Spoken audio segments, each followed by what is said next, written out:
I'm Greg Hunter. Welcome to USAWatchdog.com. A subject I've been on and on repeatedly is this repo market. The Fed has taken on a brand new function. They have a permanent repo market facility. When this thing first started getting going in mid-September, towards the first 2 weeks of this going on, end of September, beginning of October, I ended up calling Rob Kirby of Kirby Analytics. He is a macro he does macro analysis of the markets. He knows all about gold, but he also knows all about the derivatives market and the debt market. And he told me at the time, he said, "Listen, if this keeps going on, we got a problem. But right now, it's not a problem. But if it keeps going on, there's a problem." Well, it's still going on, so there must be a problem. So the person I have on today is Rob Kirby, who also said if this keeps going on, back in the end of September, said it's a problem. Rob, thanks for joining us today on USAWatchdog.com. Pleasure to be with you again, Greg. This repo market, now you also agree, or you think it's a problem as well. Martin Armstrong thinks it's a problem. I've had private emails from people at big financial companies say, "Yeah, management's afraid to say anything. We don't want to be responsible for crashing the market." That's the kind of emails I'm getting in the background. So, this repo market thing is a problem, right? I mean, they've taken on a whole new market function. They're permanent repo, the Federal Reserve. Yeah. What do you think? Why should people be upset? Why should people be worried about this with the stock market going straight up? Well, we have a situation where debt is growing at a vertical pace because money growth has to be vertical. We have inflected this. This is something I've referenced in the past, based on the work of Chris Martenson in his crash course. It shows the life cycle of fiat money, Greg, and fiat money grows at a shallow pace, upward to the right, and this is any fiat money regime with compound interest. And what happens is the money grows at a shallow pace until it reaches what they call an inflection point, and then money growth goes vertical. And if you don't continue to feed the system with infinite amounts of additional new money, the whole system collapses. And this is what the Fed is trying to avoid. And I mean, another way to say it, Greg, there's no appetite for additional US denominated debt. But the money supply has to continue growing. And because money is created by the issuance of debt, we have a huge problem. So because there are no foreign buyers of additional US debt, the Federal Reserve has to buy it, and they have to buy it in a way like the recent activities. They don't refer to it as quantitative easing, Greg. They claim that it's a temporary situation, but it was supposed to be a temporary situation that was to get us over the year end where banks have to square their books. But what we've seen in the repo market after the new year, the amount of liquidity that's being added to the system, instead of it dissipating and reducing, it's vectoring up. And this is consistent with the notion that we are on a vertical curve where money has to be added to the system. And what I'll say to you is the certainty with which we know that the amount of money being added has to grow vertically. The Federal Reserve knew this would occur at some point. They knew it 20 years ago. And that's why they started to build a slush fund, which has grown into a very large pile of dung heap money, which is basically the embodiment of the missing 21 trillion, Greg. What's being reported to us on a daily basis in terms of the ad from the repo activity, that's just the publicly acknowledged addition of money. I would tell you, if you anybody who wants to listen, the missing 21 trillion is in play also, and it's being added to the system as it's needed to keep the system from crapping out and imploding. But we are without a doubt on a vertical growth curve of money. And this is why the stock markets keep going up, Greg. It's before the interview, you had mentioned to me, is this what von Mises referred to as the crack up boom? I believe we're only beginning to see it, but we're going to see more of it, because these markets can go higher until the day they don't. And of course, the canaries in the coal mine, namely the price of precious metals, they have to remain heavily suppressed, or the whole gig falls apart. I want to get to that because I want to get to that in a minute. Hold on. I want to get to the precious metals thing. I want to talk about other things first. You know that, in the same vein. So now Neil Kashkari is out saying, I don't see us exploding our balance sheet. I don't see where this is QE. This is conspiracy theory. That's what they're down to now. Making fun of anybody who says that what they're doing is QE. And the press, the mainstream press, and I've been watching it more lately, the mainstream financial press saying, are they anybody at least covering this cursorily? Is anybody covering this, at least on the surface, that they're doing this? No. I haven't seen it. No. That doesn't mean they're not, but I haven't seen any real coverage on the legacy media. Just, look at stocks. They're great. They never will. Look, Microsoft is a $1 trillion company. Facebook is, here's the latest $1 trillion company. They're $1 trillion now. Well, what? Tell us keep pumping money. We'll make them a $10 trillion company. I mean, right? Well, exactly. Yeah, and no doubt that'll happen too, Greg. Because prices are going up. It's sort of like when if you can imagine taking a tube of toothpaste, putting it on the ground, and stomping on it.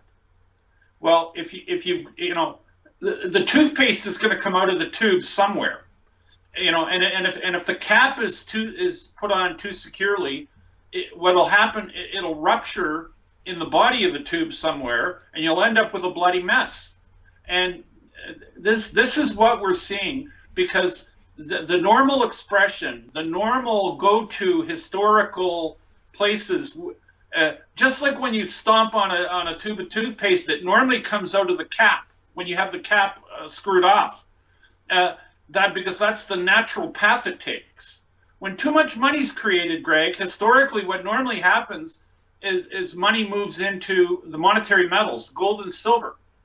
But what they've done is they've sealed that cap, or they've welded it on so tight it can't come out where it normally comes out, and instead it's expressing itself with hideous valuations in our equity markets, because it's got to express itself somewhere. But I mean, Greg, look at what's going on. If you pay attention at all, things that aren't controlled. Like, for instance, take a look at the fine art market, and you see astounding record prices being paid for fine art. And you know why that happens, Greg? Because there's no futures market for fine art, and it's nothing that they can control. Our monetary masters can control by selling wads of paper future derivatives on it. But I mean, the monetary metals, they can sell in paper form unlimited amounts, and the real market can't tell the difference between a paper ounce of gold and a physical ounce of gold, and that's how they keep the price suppressed, by selling unfathomable amounts of paper promises of gold. But I mean, and the equity market, for the most part, the amount of stocks available are limited, because companies have to issue stock, or that's where the supply comes from. So it's finite. And when you have infinite money meeting a finite supply, the price of the thing that has a finite supply goes up in value. But that doesn't work in metals, because it doesn't matter how much demand there is for physical gold. they'll sell people a facsimile of physical gold. They'll sell them a promise of gold and tell them it's the same as owning a physical ounce, and it isn't. It's not the same. What about all But the price this action? will go on. Go ahead. Stop right there. This will go on. Go ahead. Well, this will continue until it doesn't, and then there will be a big bloody mess because these paper markets will discredit themselves in the end, and they will blow up. What about the price action in things like platinum? And I Well, think rhodium is going up, platinum's going up. Stuff not gold and silver, but other stuff's going way up. What's going on with listen, that? we're recording this on a Friday, but yesterday was Thursday, and the platinum market and the palladium market, when the COMEX opened at 8:20 a.m. Eastern time on Thursday, the price of palladium literally immediately dropped $200, and the price of platinum was knocked down $50 in literally minutes. It's like somebody, if you can envision this, it's like somebody had a starter's pistol and they said ready, set, sell, and they literally bombarded. It's like a firing squad, Greg. You know, the stench of criminality and collusion that wafts over the COMEX now like a veil of evil. What they've turned our capital markets into, Greg, with price suppression, so they can maintain the air of legitimacy and of value to the dollar, is it's going off the charts. And for people at the Fed, and I don't care who they are, for them to be making claims that this is they're not doing QE and they're not adding permanent money to the system is utter hooey. It's very sad that this is what this has come to. That people who supposedly are educated, who supposedly have credentials, and they are lying to the masses, they are lying to people like you and me, because they need to maintain this air of, everything's okay. And of course they feed us with the happy juice, Greg, and telling us how we have now got 5 companies worth over $1 trillion. And I mean, and it's like it's happiness, the happy juice and hopium, and they feed it to us in increasingly large amounts. It's beyond sanity. Greenspan came out a year or so ago, maybe a couple of years ago, and he was warning about how we could have an uncontrolled spike in the interest rates. You could have an uncontrolled spike. And I think he's trying to repair he started this whole charade of money printing at the very beginning, at the bottom of the curve. Now he looks tame, Greenspan. But he talked about an uncontrolled spike in interest rates. Are they afraid of interest rates spiking to the moon? Is that why they have to buy all this junk? So we don't have a carnival of default and inflation, or a default and people not being able to sell and credit freeze. I mean, are they afraid of an interest rate? The Fed, are they afraid of an interest rate spike? Let me ask you one simple question. Well, Greg, the reality is we should have had an interest rate spike already, because there's no demand for increasing amounts of U.S. debt. But the amount of debt that's outstanding now, Greg, has reached such an extreme level that if interest rates were to spike, the first dead body would be the U.S. government itself, because the U.S. government wouldn't be able to fund itself. So, and the jig would be up on the dollar. You see, the reality is we're told that the dollar is strong, or the best of the best. But the reality is the dollar isn't strong at all.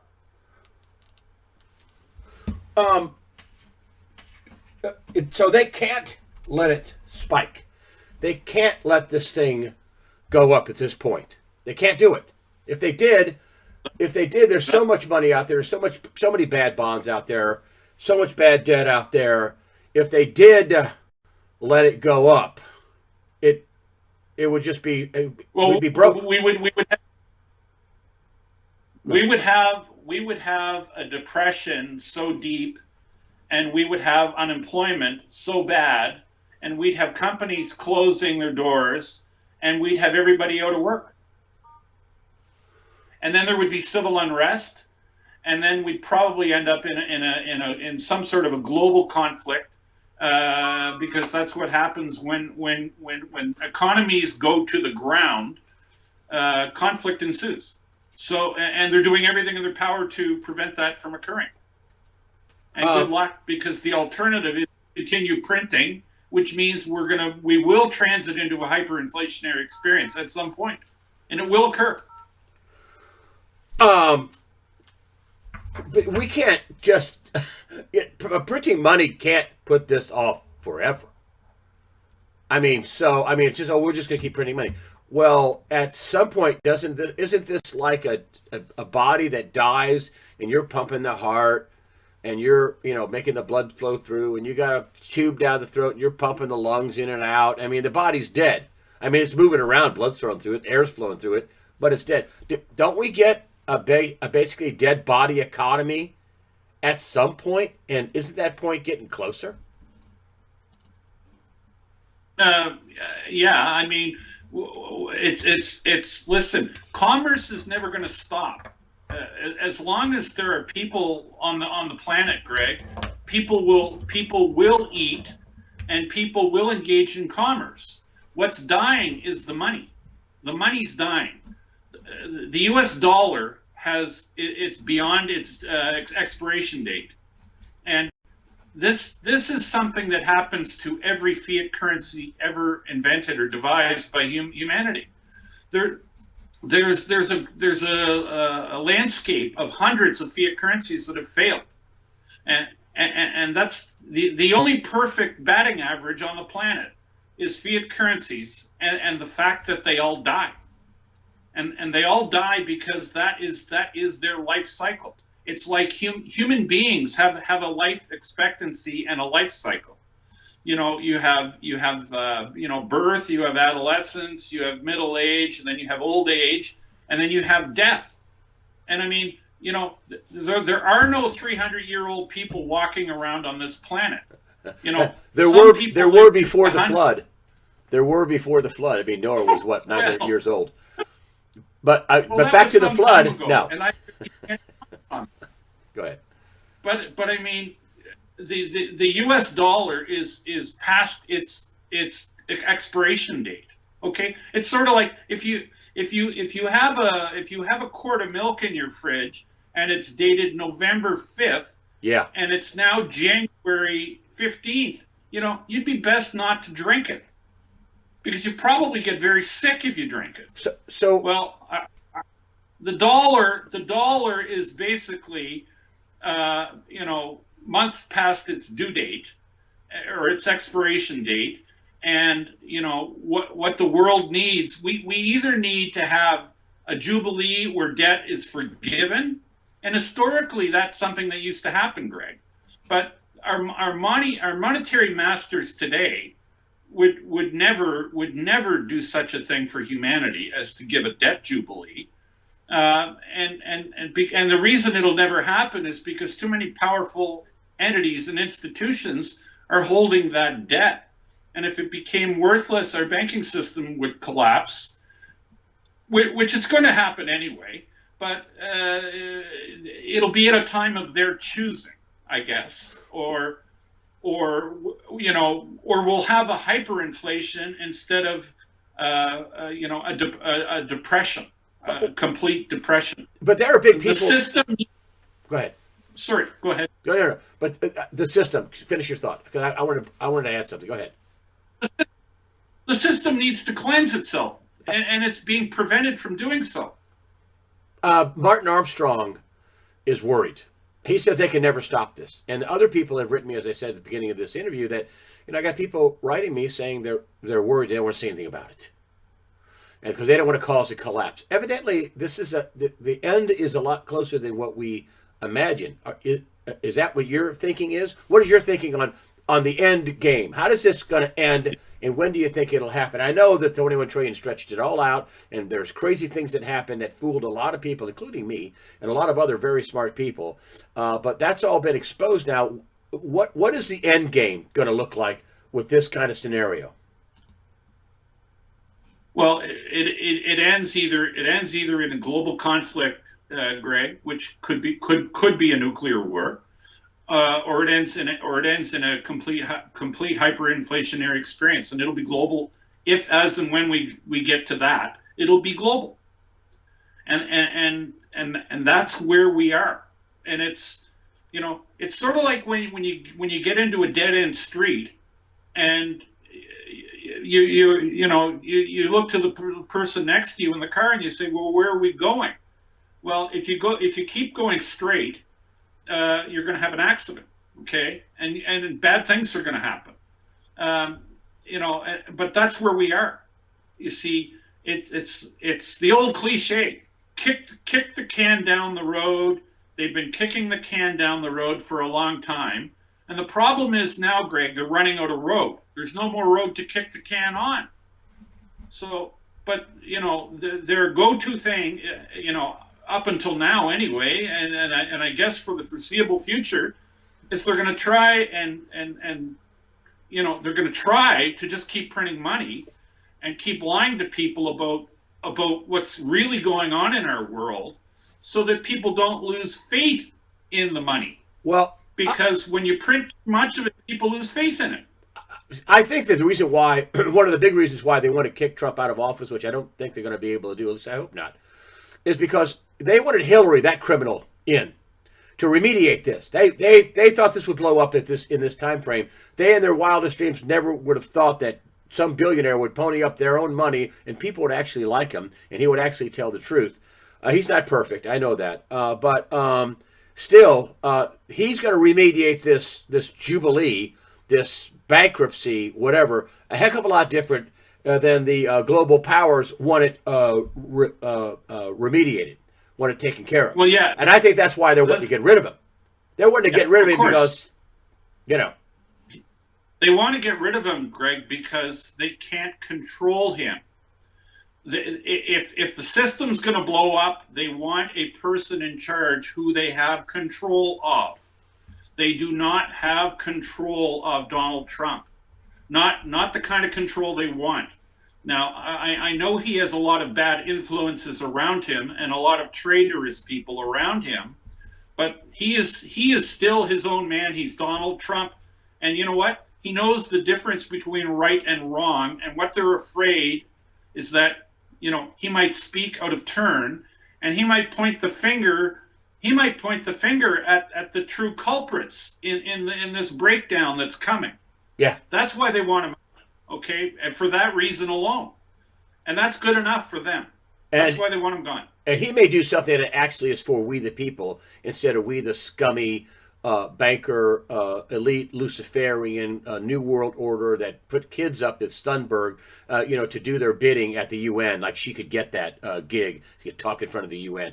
But these scummy people are scared to death that they're going to lose tons of money. That debt, that asset that they have is going to be turned into we're going to let that go. We're gonna that's what Trump said one time to the Puerto Rican debt. We're gonna let that go. They're absolutely paranoid, Greg, that Trump will point the finger at the real culprits, and the real culprits are the people that are in charge of the money. They are the culprits. Okay, they are the people that have drawn this situation out, this monetary madness, and because they don't control Donald Trump, they don't know how he will react. I mean, to the globalist entity that controls our world and controls the money, Hillary Clinton is a known commodity. She will do as she's told and instructed. And the rest of the clowns that are running on the Democratic platform, they are also compromised and will do whatever they're told. And be happy to be the person in charge. And will do exactly as they're instructed. Trump, not so much. You see, with Donald Trump, you don't know what you're going to get. You really don't know. because and it seems to me what Trump does on a day-to-day basis, probably I would even go as far to say his actions today might be based on the last advice he got last night before he went to bed. But it's not predictable, you see, and that's what scares them. Not predictable, and the man thinks for himself, and that can't be allowed. Not when you're running a racket. And listen, I know you don't sell gold, and either do I. I don't sell gold. I have a sponsor, Discount Gold and Silver Trading, the only sponsor on my site. And the only reason why she's on there is I don't get calls and complaints. I didn't get my stuff, man. But I don't sell anything, and either do you. You arrange tonnage for people. It's just absolutely, and I just want to tell people. I mean, you need everything. You need food, water, a way to protect it. You need cash. You need a car title. You need everything you can get, including some type of precious metals, don't you? I mean, I don't mean it to sound like yes. You're pumping gold.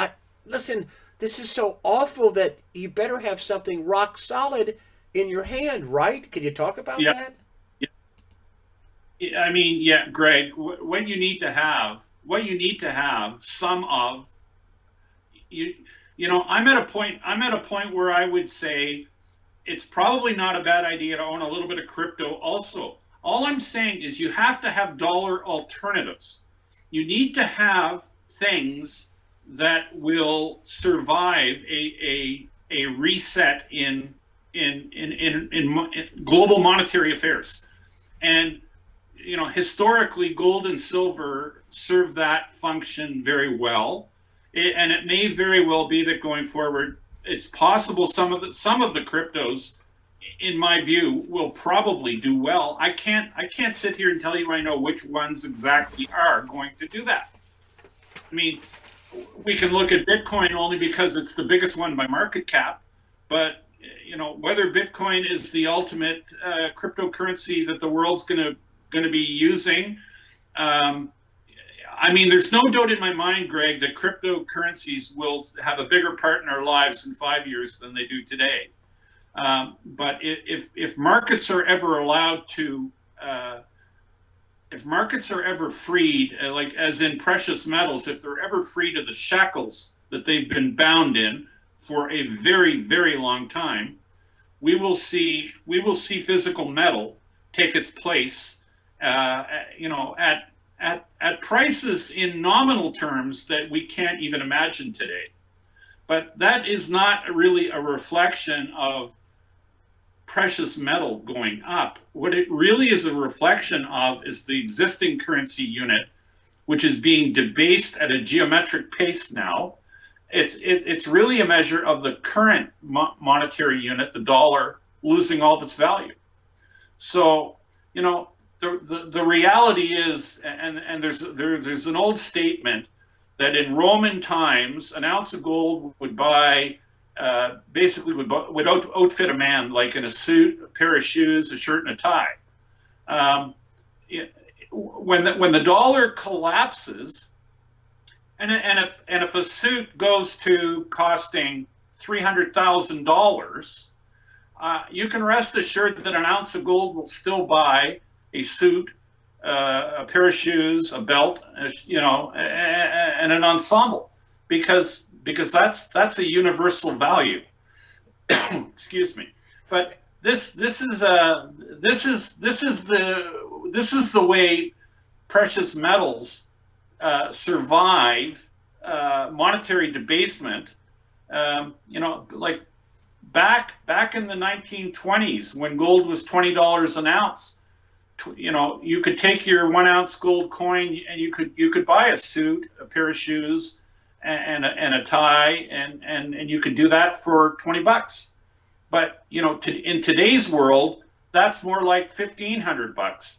The ounce of gold you use to buy the shirt, tie, and shoes, and the suit hasn't changed. It's the same ounce of gold, but it's the money that's lost the value.